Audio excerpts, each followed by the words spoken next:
하나님의 말씀은 사무엘상 2장 31절부터 36절까지 한 절씩 교독하도록 하겠습니다. 보라, 내가 내 팔과 내 조상의 집 팔을 끊어 내 집에 노인이 하나도 없게 하는 날이 이를지라.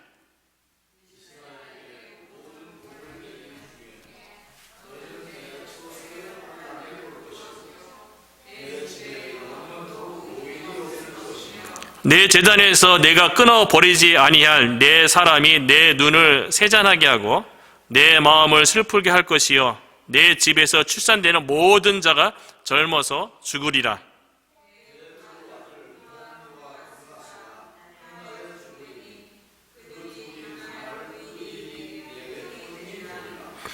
내가 나를 위하여 충실한 제사장을 일으키리니 그 사람은 내 마음 내 뜻대로 행할 것이라. 내가 그를 위하여 견고한 집을 세우리니 그가 나의 기름 부음을 받은 자 앞에서 영구히 행하리라.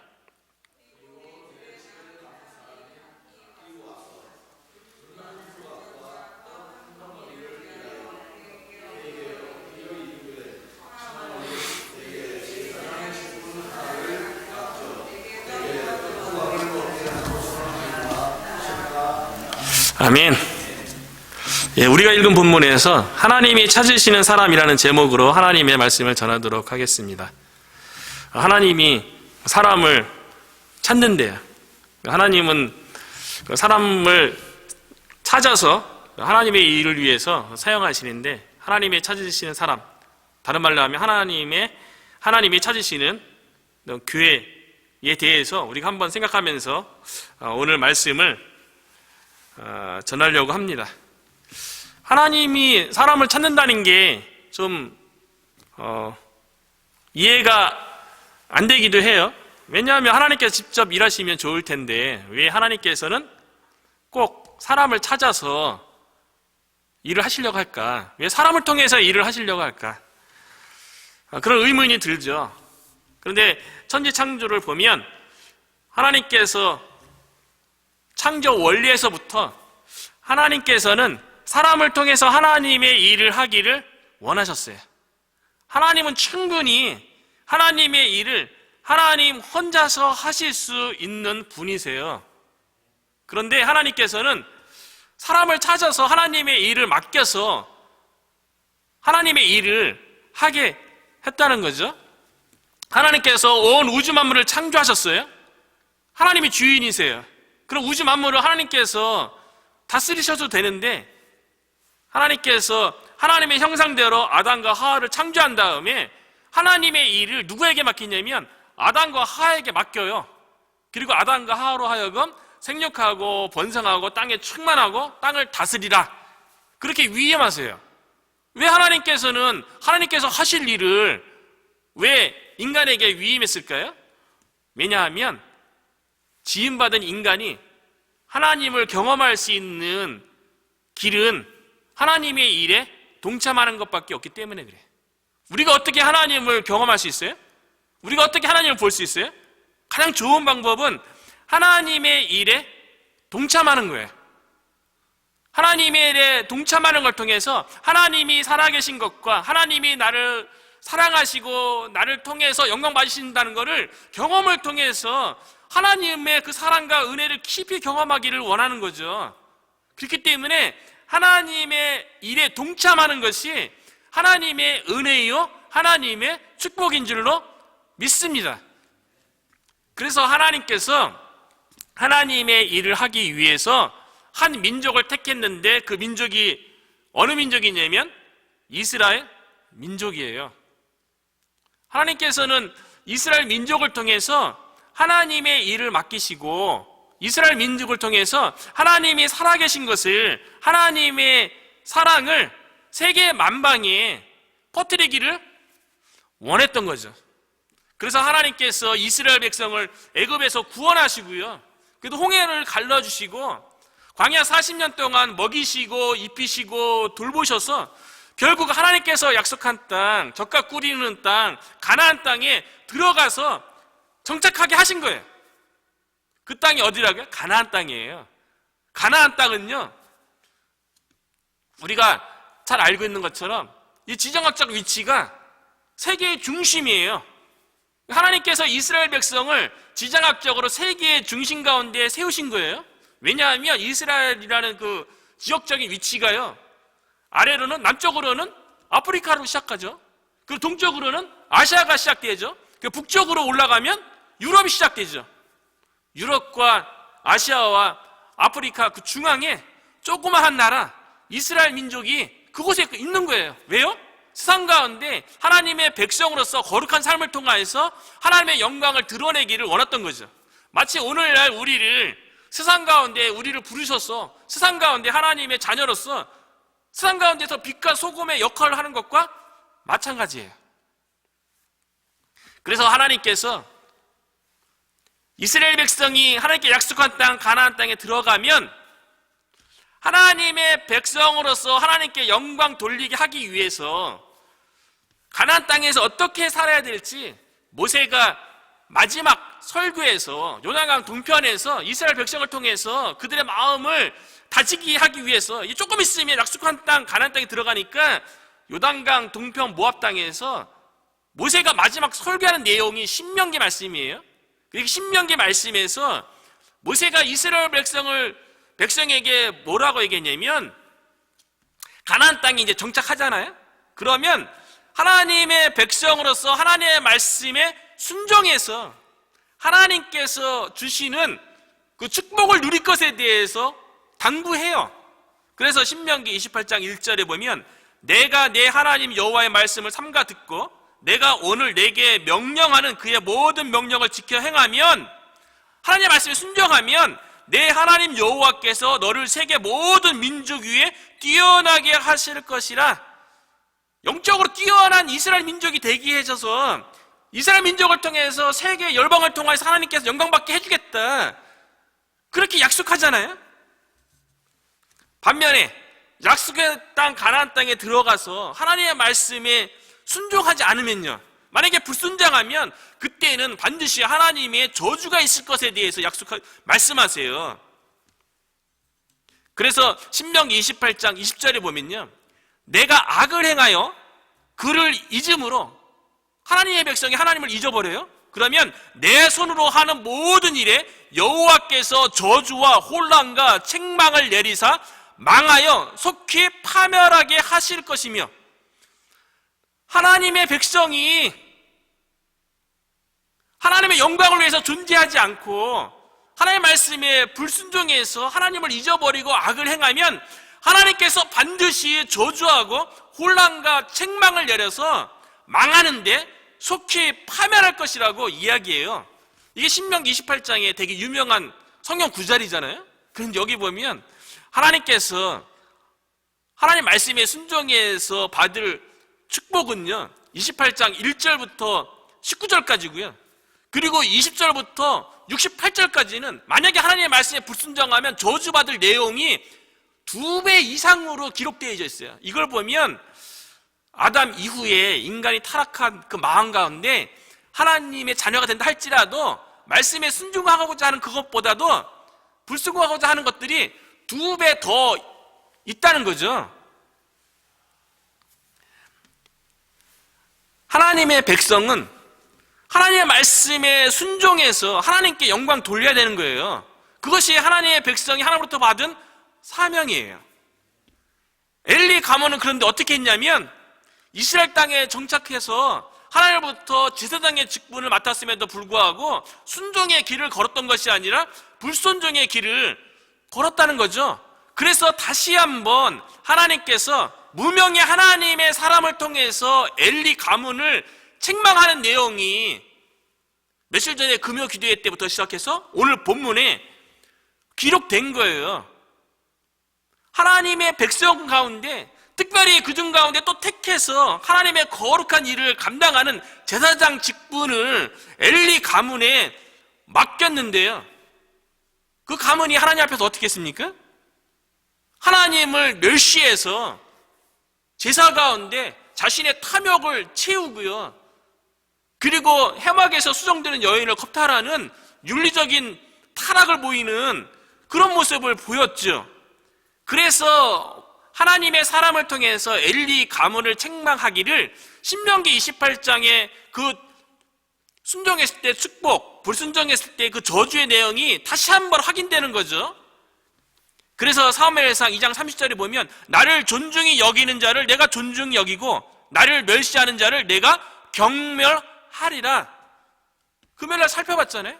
엘가나의 가문은 하나님을 존중히 여겨서 하나님으로부터 존중이 받는 그런 가문이 되어서 사무엘을 통하여서 이스라엘 역사 가운데 새 시대를 여는 그런 은혜를 베풀었고요. 반면에 엘리 가문은요, 하나님 말씀에 불순종해서 하나님의 저주가 임하는 거예요. 하나님을 멸시함으로 하나님께서 경멸하는데 그 경멸하는 내용의 구체적인 내용이 오늘 본문의 내용인 거예요. 하나님께서는 엘리 가문을 통해서 그들이 제사장 직분을 감당을 통해서 영광받고 싶었죠. 그들을 통해서 하나님께서 일하시길 원했죠. 그런데 엘리 가문은 하나님의 말씀에 불순종하는 거예요. 하나님의 사명에 불충실한 거예요. 그 자기 마음대로 직분을 감당하는 거죠. 그러니까 하나님께서 어떻게 해요? 그 가문을 버리는 거예요. 그래서 하나님께서 엘리 가문 가운데 저주를 내리는데요. 그 내용이 31절부터 기록되어 있어요. 31절에 보면요. 보라, 내가 내 팔과 내 조상의 집 팔을 끊어. 팔은 뭘 상징하냐면요, 힘과 권세를 상징하는 거예요. 그런데 엘리는 대제사장의 직분을 맡고 있고요. 두 아들 홈냐 비느하스는 제사장의 직분을 맡고 있어요. 이스라엘 백성 가운데 종교 지도자 가운데 거룩한 직분을 가장 우두머리 직분을 맡고 있는 거예요. 그런데 하나님께서 그 가문에 주어진 힘과 권세를 끊어버리겠대요. 왜요? 그 사명을 감당하지 않으니까. 그리고 두 번째, 이 엘리 가문에 내리는 그 저주에 대해서 기록되어 있는데요. 30절 후반부에 보면, 31절 후반부에 보면요, 내 집에 노인이 하나도 없게 하는 날이 이를지라. 노인이 하나도 없게 하겠대요. 32절 똑같이 반복해. 노인이 없게 하겠다는 말을 31절, 32절, 33절에 얘기해요. 32절 또 후반부에 보면 내 집에 영원토록 노인이 없을 것이며, 어떻게 하면 노인이 없게 돼요? 33절에 보니까 내 집에서 출산되는 모든 자가 젊어서 죽으리라. 젊어서 죽으면 노인들이 없게 되죠. 노인들이 없을 것에 대해서 새 구절에서 반복적으로 엘리 가문이 하나님 앞에 불순종하고 하나님께서 맡겨진 제사장 직분, 그 제사장 사명을 감당하지 않으니까 하나님께서 저주를 내리는데 그 집안에 노인이 없게 하겠다고, 젊어서 다 죽게 만들겠다고 그렇게 하나님께서 저주 선언을 하는 거죠.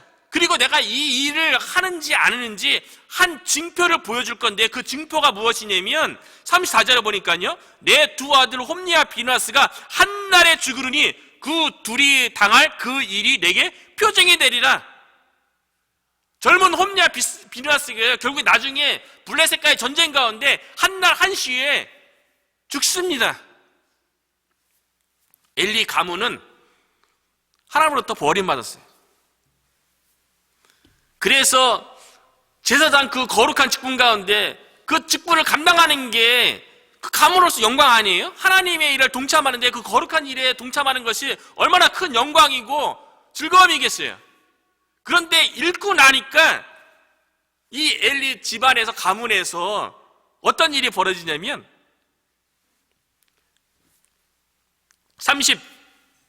36절이죠. 구걸하는 신세가 돼요. 엘리 가문이 저주받은 가운데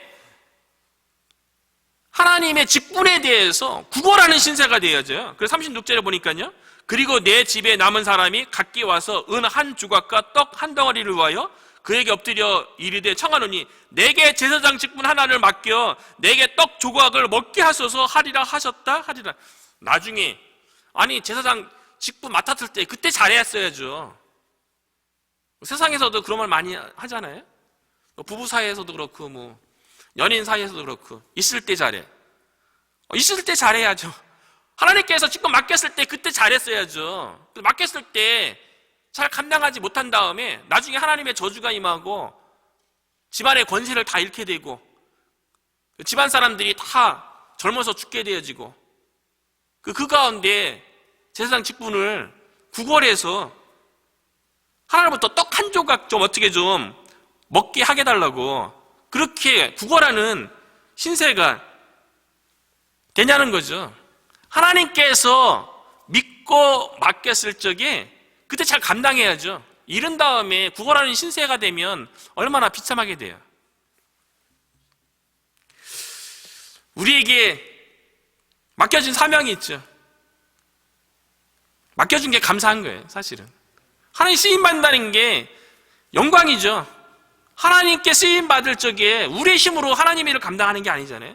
하나님의 일을 맡겼을 적에 우리가 성령을 통해서 하나님의 은혜로 하나님의 일을 감당하는 가운데 하나님의 사랑과 하나님의 그 인도하심, 은혜를 체험하고 그 하나님 나라 확장에 우리가 주인공으로 쓰임받는다는 것, 이게 영광인 거죠. 그렇기 때문에 우리에게 맡겨진 직분 가운데 그 사명 가운데 우리가 건강할 때, 우리에게 맡겨졌을 때 그때 충성을 다해야 되는 줄로 믿습니다. 우리가 잘 감당 안 하면요, 하나님께서 다른 사람 쓰시는 거예요. 엘리 대제사장과 그 두 아들 제사장 홈니와 비느하스, 그 직분이 거룩함에도 불구하고 타락한 모습을 보였다는 거는요, 대제사장과 제사장이 타락한 모습 보이는데 그들의 지도를 받는 이스라엘 백성은 영적으로 어떠하겠어요? 똑같죠. 지도자가 타락하면 그들을 따르는 백성도 똑같이 타락한 모습을 보이는 거예요. 백성은 지도자를 따라가게 돼 있죠. 그래서 저를 위해서 기도를 많이 해주셔야 됩니다. 교회도요, 결국은 목회자의 영성과 역량을 뛰어넘지 못하는 거잖아요. 결국은 그 목회자의 영성과 역량만큼 교회가 성장하고 그 앞에서 지도하는 저의 지도에 따라서 교회가 인도를 받는 거죠. 그렇기 때문에 저를 위해서 기도 많이 해주시기를 부탁드립니다. 하나님께서 엘리 가문에게 거룩한 직분을 가지고 하나님을 섬기고 백성을 거룩한 백성의 삶을 살도록 인도하라고 그렇게 하나님께서 세웠는데 그 사명을 감당하지 못했어요. 오히려 자신에게 주어진 신분을 가지고 자신의 탐욕을 채우는데 사용했죠. 그래서 하나님께 드리는 제사로 드리는 고기를 자기가 좋은 거 취하고 기름도 하나님 드리기 전에 취하고 다른 것들은 얼마나 또 취했겠어요. 성경에 그 제사에 관련된 거를 취하는데 제사 외에 하나님께 드려지는 것 얼마나 취했겠어요. 그러니까 하나님께서 엘리 가문을 버리시고 다른 사람을 찾겠다고 오늘 본문에서 이야기하는 거예요. 하나님은 하나님의 사명을 감당하지 못하면 그 사명을 감당할 다른 사람을 찾아요. 그런데 사명을 감당하지 못할 때에 곧바로 버리시는 것이 아니라 회개의 기회를 주십니다. 회개의 기회를 주세요. 교회가 교회의 사명을 감당해야 되는데 감당하지 못하면 교회를 향해서 회개의 기회를 주신다고 계시록 2장 5절 에베소 교회를 향해서 하나님께서 말씀하셨어요. 그래서 계시록 2장 5절에 보니까요, 그러므로 어디서 떨어졌는지를 생각하고 회개하여 처음 행위를 가지라. 만일 그리하지 아니하고 회개하지 아니하면 내가 내게 가서 내 촛대를 그 자리에서 옮기리라. 에베소 교회가 처음 사랑을 잃어버렸대요. 처음에 하나님께서 주신 그 사랑과 하나님께서 맡겨주신 교회 사명 때문에 가슴 벅차고 사랑과 열정으로 그 일들을 감당했는데 어느 순간 그 처음 사랑을 잃어버렸대요. 그런데 하나님께서 그 처음 사랑을 다시 회복할 수 있도록 회개의 기회를 준대잖아요. 회개의 기회를 주었는데 회개하지 아니하면 에베소 교회를 향한 촛대를 옮겨버리겠대요. 이 얘기는 뭡니까? 하나님께서 에베소 교회를 통하여서 세상 가운데 하나님께서 사용하시고자 했던 그 권한, 자격을 하나님께서 박탈하고요, 옮기겠대요. 다른 교회를 쓰시겠다고 그렇게 말씀하는 거예요. 우리들도 마찬가지죠. 우리가 감당해야 할 하나님께서 주신 소명과 사명이 있죠. 그런데 이거를 잘 감당하지 아니하면 하나님께서 촛대로 옮긴다는 거예요. 베드로전서 2장 9절에 보면요, 그러나 너희는 택하신 족속이 왕같은 제사장들이요 거룩한 나라요 그의 소유가 된 백성이니 이는 너희를 어두운 데서 불러내어 그의 귀한 빛에 들어가게 하신 이의 아름다운 덕을 선포하게 하려 하심이라. 하나님께서 우리를 택하신 족속으로 삼았어요. 그 왕같은 또 제사장으로 불러주셨어요. 우리가 거룩한 나라로 하나님께 삼아주셨어요. 그 이유가 뭐라고요? 하나님의 아름다운 덕을 세상 가운데 선전하게 하기 위해서요. 더 구체적으로 하나님께서 사랑하셔서 이 인류를 구원하시기 위한 예수 그리스도를 십자가 못 박아 죽으시고 3일 만에 부활하셔서 이 소식을 세상 가운데 알리신 이 천국 복음을 선전하게 하기 위해서, 이 세상 가운데 알리기 위해서 우리를 부르셨대요. 이것이 우리에게 큰 은혜고 축복이죠. 하나님께서 우리에게 맡겨진 하나님의 아름다운 덕, 천국 복음을 이 세상 가운데 증거케 하신 그 하나님의 그 부르심, 그 하나님의 택하심이 우리에게 은혜요 축복이기 때문에 우리가 이 일을 잘 감당해야 하는 것입니다. 만약에 엘리 가문처럼 잘 감당하지 않으면 하나님께서 다른 사람을 찾겠다고 말씀하시는 거예요. 그럼 하나님은 어떤 사람 찾을까요? 우리가 주변에서 사람을 필요해서 사람을 찾을 때가 있죠. 원티드 그 광고 있잖아요. 일터에서, 직장에서 필요한 사람을 구하려고 할 적에 어떤 사람을 구하게 됩니까? 그 템파에서 사역할 적에 그 자영업 하시는 분들 이렇게 만나보면 특별히 이제 세탁소 사장님을 한 분을 이제 알게 되었어요. 그 전도하려고 이제 몇 년 동안 이렇게 규제를 했는데 그분이 이야기하는 내용 가운데 그 세탁소를 운영하는 가운데 가장 힘든 게 뭐냐면 사람 구하는 거예요. 무엇이 힘드냐면 지원하고 오는 사람은 많대요. 일하겠다 오는 사람 많은데 일을 하러 와서 쉽게 일을 성실하지 않은 거예요. 사장님 마음에 안 드는 거예요. 직원이에요. 며칠 일하지 않았는데 휴가 가겠다고 하고요. 며칠 일하지 않았는데 힘들다고 기간을 두고 간둔다고 얘기해야 되는데 그날 간둔다고 얘기하면 사장님 입장에서는 그 빈자리를 당장 채워야 되는데 어떻게 채워요? 그래서 마음에 맞는 직원을 구하기가 힘들다고 그런 얘기를 하더라고요. 뭐 그분뿐이겠어요? 오늘날 우리 주변에서 여러 가지 직종 가운데 일하시는 분들도 직원을 구하려고 하면 내 마음에 맞는 사람, 성실한 사람 구하기가 쉽지 않은 거죠. 많은 사람은 있지만 그 가운데 성실하고 주인의 마음에 합한 그런 사람 구하는 게 쉽지 않다는 거죠. 하나님도 마찬가지 아니겠어요? 하나님도 하나님의 일을 위해서 사람을 찾는데 하나님께서 사람을 찾는 그 기준이 뭐 똑똑한 사람, 뭐 지혜로운 사람, 뭐 세상적인 어떤 배경이 뛰어난 사람 그런 기준으로 찾겠어요? 하나님도 하나님의 사람을 찾을 적에 기본적으로 하나님의 마음에 맞고 하나님의 일에 성실한 사람을 찾고 싶겠죠. 그래서 하나님께서 이제 엘리 가문을 버리시고 다른 사람을 찾겠다고 하시는데요. 35절에 어떤 사람을 찾는지 구체적으로 나와 있어요. 내가 나를 위하여 충실한 제사장을 일으키리니 그 사람은 내 마음, 내 뜻대로 행할 것이라. 하나님께서 이제 엘리 가문을 버리셨어요. 그 새로운 제사장을 찾을 것인데 그 사람의 특징이 무엇이냐면 첫 번째는요, 하나님을 위하는 사람이어야 된대요. 그래서 35절, 내가 나를 위하여 충실한 제사장을 일으키리니. 하나님께서 제사장을 세우는 목적은요, 하나님을 위함이래요. 그렇기 때문에 하나님이 찾으시는 그 사람은 하나님을 위할 줄 아는 사람이어야 된다는 거예요.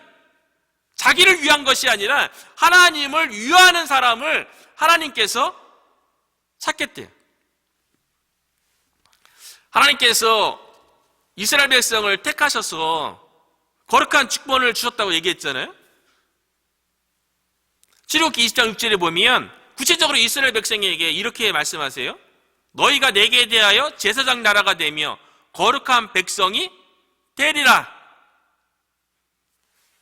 이스라엘 백성은 하나님부터 수많은 민족 가운데 제사장의 나라로 거룩한 백성으로 하나님과 이 세상 가운데 화목케 하는 중재자 역할을 감당하고 거룩한 삶을 살도록 세상에 빛된 역할을 하도록 하나님께서 그렇게 부르셨어요. 그러면 이스라엘 백성은 제사장의 나라와 거룩한 백성으로서 특권만 누릴 것이 아니라 그 부르심에 합당하게 살아야죠. 선민의식이라고 얘기하잖아요. 나는 하나님의 부르심을 받았어. 그것보다 더 중요한 것은 선민의식을 가지고 어떻게 살아야 하냐는가 더 중요한 거죠. 선민의식만 있고 선민의식이 합당하게 살지 않는다면, 사명을 감당하지 않는다면 그것이 엘리 가문의 특징 아니었겠어요? 이스라엘 백성이 거룩한 백성으로 제사장의 나라로 하나님께서 삼으신 이유는 이사야서 43장 1절에 보니까요, 이 백성은 내가 나를 위하여 지었나니. 이스라엘 백성은 하나님을 위해서 지은 거예요. 나를 찬송하게 하려 함이니라. 이스라엘 백성은 제사장의 나라, 거룩한 백성으로서 하나님을 찬송하고 그러한 제사장의 나라로서 거룩한 백성으로서 삶을 통하여서 이 세상 가운데 하나님의 영광을 드러내서 하나님께 그렇게 쓰임받기를 하나님께서는 원하셨던 거죠. 우리들도 마찬가지 아니겠어요?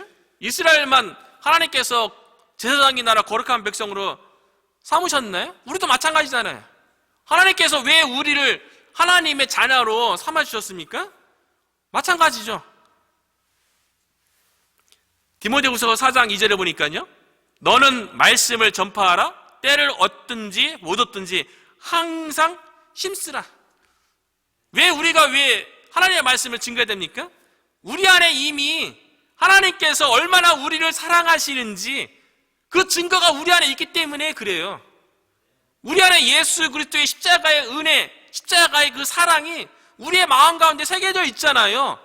그 새겨진 하나님의 그 사랑을 나만 누릴 것이 아니라 그거를 세상 가운데 빛으로서 소금으로서 증거를 해야 된다는 거죠. 마태복음 28장 19절에도 보면, 그래서 예수님께서 제자들에게 마지막으로 당부한 것도, 그러므로 너희는 가서 모든 민족을 제자로 삼아 아버지와 아들과 성령의 이름으로 세례를 베푸고 내가 너에게 분부한 모든 것을 가르쳐 지키게 하라. 볼지어다 내가 세상 끝날까지 너희와 항상 함께 있으리라 하시니라. 예수님께서 왜 12제자를 택해서 그들을 왜 훈련시켰습니까? 결국 영혼을 구원해서 구원된 그 영혼이 하나님 앞에 올바르게 서서 하나님 영광을 살도록 제자로 삼으라는 거잖아요. 왜 하나님께서 우리를 택했고 왜 하나님께서 우리를 부르셨겠어요? 우리 안에 먼저 주어진 그 하나님의 은혜와 사랑을 우리 안에만 머무는 것이 아니라 이것이 세상 바깥으로 흘러가서 다른 사람도 하나님의 사랑인 예수 그리스도의 은혜를 경험해서 그들로 하여금 하나님께 영광 돌리기 위함인 줄로 믿습니다. 하나님께서는 하나님을 위하는 사람, 하나님의 영광을 위해서 살고자 하는 사람을 부르시는 거예요. 찾으시는 거죠. 그 하나님의 그 찾으시는 사람 가운데 저와 여러분이 있는 줄로 믿습니다. 그 두 번째 하나님께서 찾으신 사람의 특징은요, 충실한 사람이래요. 충실한 사람. 내가 나를 위하여 충실한 제사장을 일으키리니. 충실한, 충직하고 성실한 사람이에요. 하나님 앞에 충성스럽고 성실한 사람입니다. 엘리의 두 아들 때문에 이렇게 말씀하시는 거죠. 제사장 직분이 있었지만 하나님 앞에 충직하지도 않았고 성실하지도 않았고 자신의 탐욕을 위해서만 자신의 직분을 남용했죠. 오용했죠.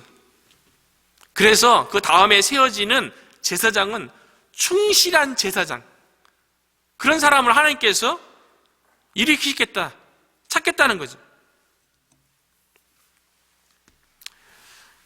기본적으로 사장님들은 충성스럽고 성실한 사람을 찾죠. 그들과 함께 일하고 싶어 하죠. 주인이 원하는 일을 충성스럽게 하고 주인이 원하는 일에 성실하게 감당하는 사람, 주인이 있든 없든 주인이 맡겨진 그 일에 충성하고 성실한 사람을 세상에서도 주인은 다 그걸 원하는 거 아니겠어요? 하물며 하나님이겠어요.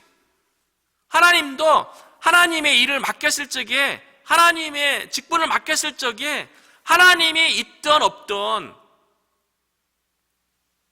사람이 인정해 주든 인정하지 않든 그와 상관없이 하나님 앞에서 하나님께서 맡겨준 직분에 충성하고 성실하신 사람을 하나님께서는 찾으신다는 거예요. 하나님이 그걸 원하는 거죠. 그래서 마태복음 25장에 보면 달란트 비유가 나와요. 주인이 자기 소유를 멀리 떠나면서 종들에게 맡겨요. 그리고 나중에 주인이 돌아왔을 적에 종들과 함께 더불어 평가를 하게 되죠. 그때 우리가 잘 알고 있는 것처럼 주인이 종들에게 한 종은 5달란트, 한 종은 2달란트, 한 종에게는 1달란트를 맡겼어요.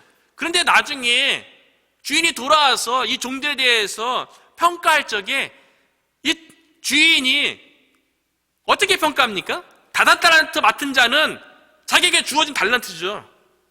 그것이 돈이지만 달란트 말 그대로 주인으로 맡은, 오늘날로 치면 재능 아니겠어요?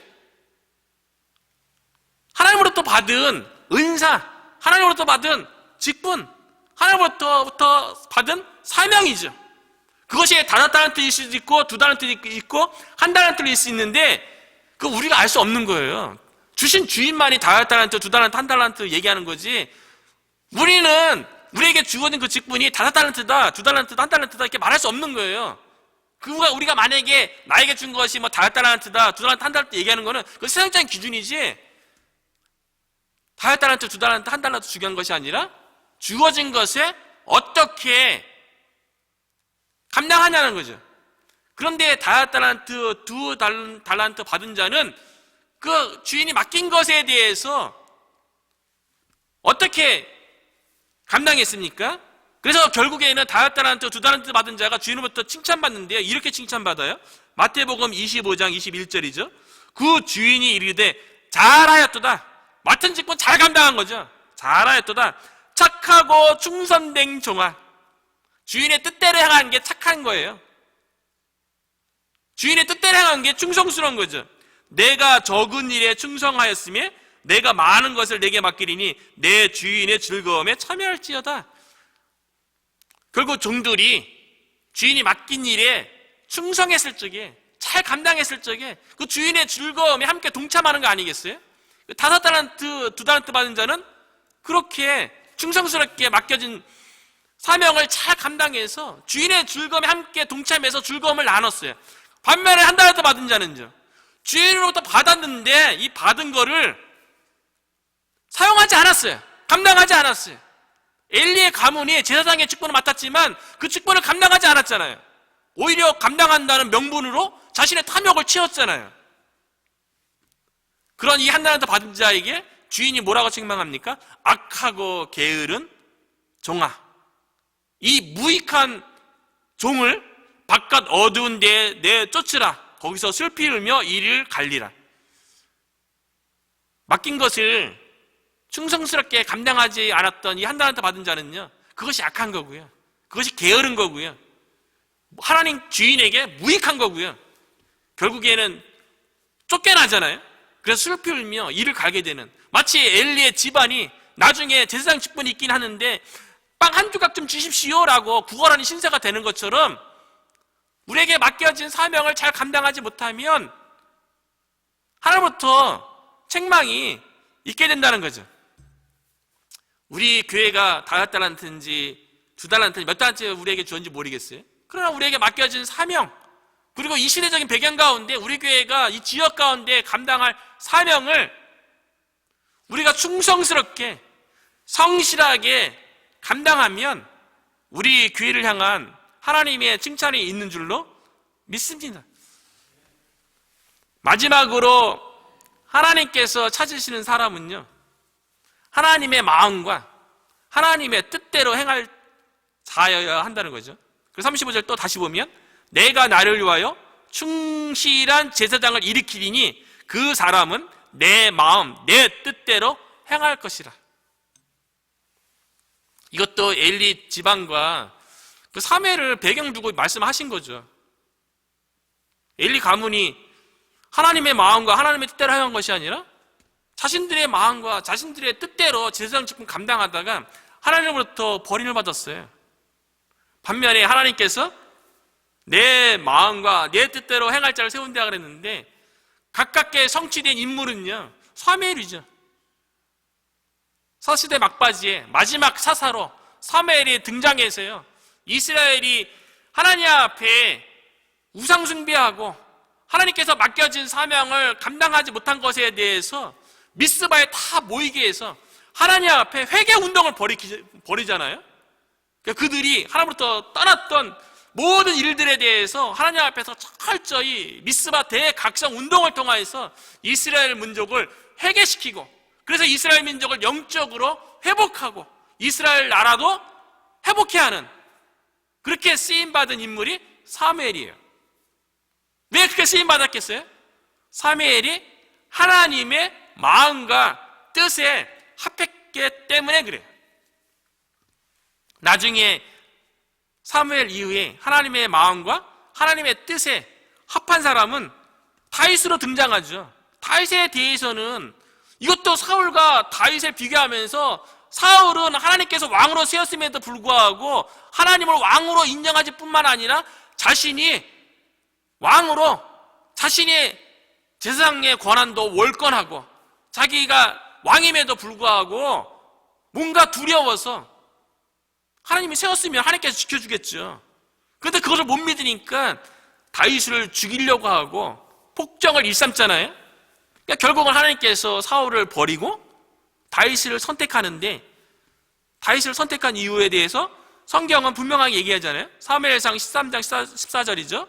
지금은 왕의 나라가 길지 못할 것이라 여호와께서 왕에게 명령하신 바를 왕이 지키지 아니하였으므로, 사울 왕에 대해서 얘기하는 거예요. 여호와께서 그의 마음에 맞는 사람을 구하여 여호와께서 그를 그의 백성의 지도자로 삼으셨느니라. 하나님의 마음에 맞는 사람을 구했대요. 찾았대요. 그 사람이 누굽니까? 이새의 아들 다윗인 거예요. 하나님의 마음과 하나님의 뜻대로 행하는 다윗을 통해서 이스라엘 백성의 지도자로 삼은 거죠. 그래서 사무엘 사도행전 13장 22절에 보면요, 패하시고 다윗을 왕으로 세우시고 증언하여 이르시되 내가 이새의 아들 다윗을 만나니 내 마음에 맞는 사람이라 내 뜻을 다 이루리라 하시더라. 하나님의 마음에 맞는 사람이 다윗이었고요, 다윗은 하나님의 뜻을 다 이루었대요. 하나님의 마음을 알고 하나님의 뜻을 이루는 사람을, 그렇게 이루려고 하는 사람을 하나님께서 찾는 거죠. 완벽하게 하나님의 마음을 이해해서 하나님의 뜻을 이룬 사람은 신약에서 하나님의 아들 예수 그리스도가 그렇게 사셨죠. 그래서 예수님께서 십자가에 못 박히시기 전에 겟세마네 동산에서 기도할 때에 예수님께서 이렇게 기도하잖아요. 이르시되 아빠 아버지여, 아버지께서는 모든 것이 가능하오니 이 잔을 내게서 옮기시옵소서. 그러나 나의 원대로 마옵시고 아버지의 원대로 하옵소서 하시고. 하나님의 아들이신 예수님도 결국에는 하나님의 마음과 하나님의 뜻을 이루기 위해서 고통의 잔인 십자가를 지시잖아요. 하나님의 마음과 하나님의 뜻을 헤아리는 저와 여러분이 되어서 하나님께 쓰임받았으면 좋겠다는 생각을 해봅니다. 홍수에 마실 물이 없다는 말이 있어요. 홍수, 물이 범람한 거잖아요. 물이 많은데 마실 물이 없다라는 말이 있어요. 어쩌면 오늘날도 영적 홍수 시대가 아닌가 그런 생각을 해봐요. 많은 사람들이 예수님을 믿는다고 하는 그런 시대에 우리가 살고 있잖아요. 미국은 기독교 국가라고 얘기하고요. 한인들은 기본적으로 요즘 한 20% 정도가 다 예수님을 믿는다고 그렇게 고백하잖아요.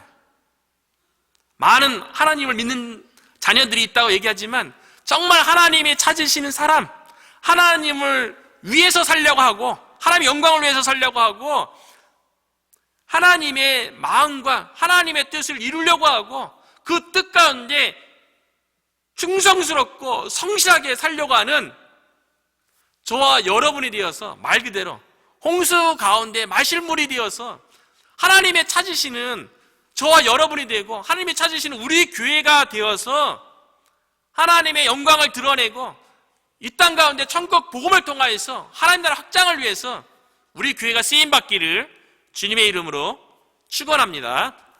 이 시간에 함께 말씀을 가지고 기도했으면 좋겠습니다.